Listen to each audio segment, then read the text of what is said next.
ఎవరి నుండి దేవుడు మనల్ని రక్షిస్తారంటండి? బలాత్కారుల నుండి. ఒకసారి ఆ మాటను మరలా మీకు మీరు కానండి. ఏ స్థితి నుంచి దేవుడు నిన్ను రక్షిస్తాడు?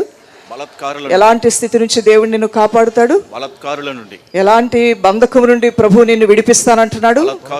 బలాత్కారం అంటే నీకు ఇష్టము లేనిది ఏదో ఎవరో చేస్తున్నారేమో, నీకు అయిష్టమైంది ఏదో నీ జీవితంలోనికి చొచ్చుకొని దూసుకొని వస్తూ ఉందేమో, నిన్ను ముందుకు వెళ్ళనివ్వకుండా, ఒక్క అడుగు కూడా ముందుకు వెళ్ళనివ్వకుండా ఏదో నిన్ను ఆటంకపరుస్తూ ఉన్నదేమో, నువ్వెంత కష్టపడినా అది చిల్లు చెంచులో వేసినట్లుగా నేలపాలవుతుందేమో నీ కష్టాయుతం, నీ ప్రయాస వ్యర్థమైపోతూ ఉందేమో, ఎవరో నిన్ను వెనక్కి లాగుతున్నట్లుగా నీ స్థితిగతులు ఉన్నాయేమో.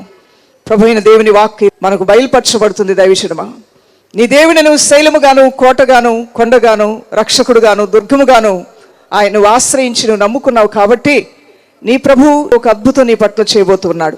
ఆ బలాత్కారమైన స్థితి నుంచి మీకు విడుదల రాబోతుంది యేసు నామములో.